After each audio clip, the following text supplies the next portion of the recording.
Um motorista de 55 anos morreu após cair com o carro em um barranco. Isso foi na última sexta-feira, na zona oeste de Ribeirão.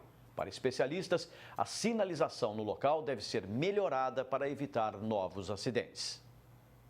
O acidente que aconteceu nas proximidades do conjunto Liliana Tenuto Rossi, na Zona Oeste, ao lado da rodovia Atílio Balbo, ainda mexe com a opinião de especialistas. O contador Ronaldo Faciroli da Silva, de 52 anos, é quem dirigia o veículo na rua Deloiágono. Ele invadiu o canteiro, possivelmente ao não notar o fim da pista, e morreu carbonizado. Escutei o barulho. Isso caiu, eu já liguei para a Polícia Militar, só que eu não sabia da localização. Aí transferi para o meu sobrinho, ele ligou para a polícia e o rapaz, eu não sei se o rapaz está lá dentro, tentou tirar o carro. Ficou acelerando, acelerava durante uns 7 minutos, para ser preciso. As marcas ainda estão no canteiro. Após tentar desatolar o veículo, o carro explodiu. O pessoal do resgate chegou e não viu a explosão 2 vezes.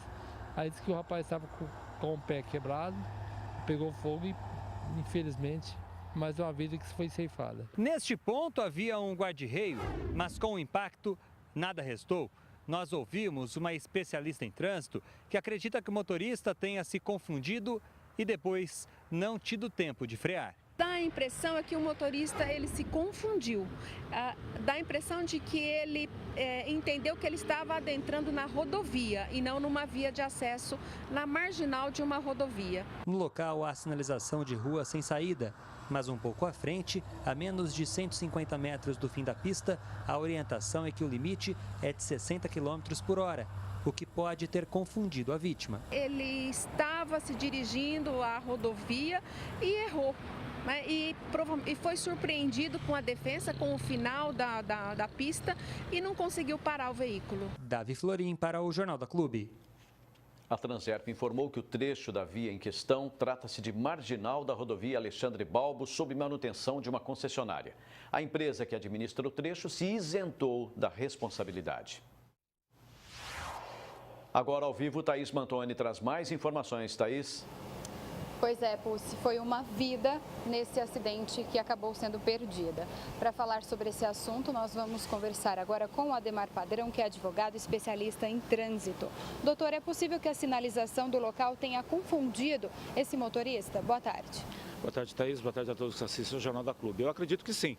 Até como foi dito aí pela especialista, a sinalização é confusa. Uma placa indicando que é o final de rua e depois uma velocidade limite, quer dizer que realmente mesmo que a pessoa esteja acostumada naquele local, ela pode se confundir. O fato é que esse acidente é mais um que nós devemos observar bem, porque ele chama atenção no sentido de que o poder público tem a obrigação legal de cuidar da segurança do trânsito. Então, independente de ser um trecho do município ou até de uma concessionária, o município deve sim sinalizar antes que a pessoa entre nesse trecho. Então, eu entendo que ali existe uma omissão grave por parte do poder público, independente de ser a concessionária ou o município. Ainda há tempo de mudar esse cenário no local. Qual seria a conduta efetiva da Prefeitura agora?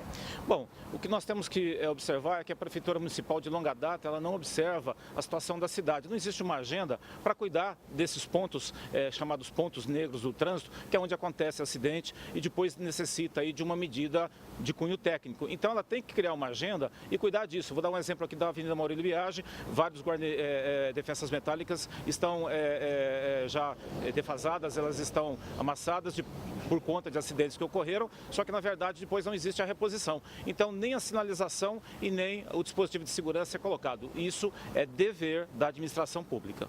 O local também deveria ter melhor iluminação?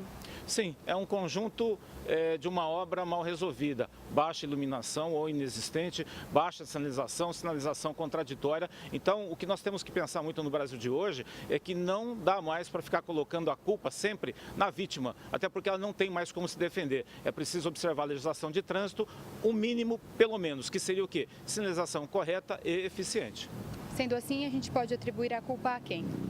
Eu penso que nesse caso aí seria até compartilhado da concessionária com o município, porque a pessoa sai do município. O município ele sai da sua rua local ou de uma avenida e entra aí numa via de acesso à marginal. Então o município ele tem que conversar com a concessionária. Não existe isso, esse mundo da administração pública brasileira, dizendo que a culpa é do outro. Não é do outro. O município, para ele, pouco interessa se é da prefeitura ou da concessionária. O fato é que os impostos são pagos, as pessoas são consideradas pelo CPF e não pelo nome. Então o município, entendido esse como administração, ele tem que agir a bem do seu cidadão. E a família pode processar a prefeitura por uma suposta má sinalização? Eu acredito que sim, é uma questão técnica de perícia, mas eu acredito que vai ser encontrado sim um ponto convergente nessa deficiência. E aí tanto o município como a concessionária podem ser chamados, cada um vai fazer a sua defesa e vai expor realmente até onde vai a sua responsabilidade. O fato é que existe sim uma responsabilidade e tem que ser averiguada e ela tem que ser inclusive reparada para a pessoa e para a família. Muito obrigada pela sua participação aqui no Jornal da Clube. Daqui a pouco eu volto para falar sobre mais um caso de fraude ao poder público na cidade de Barretos. Dessa vez o alvo foi a Previdência da cidade. Pulse. Já, Thaís.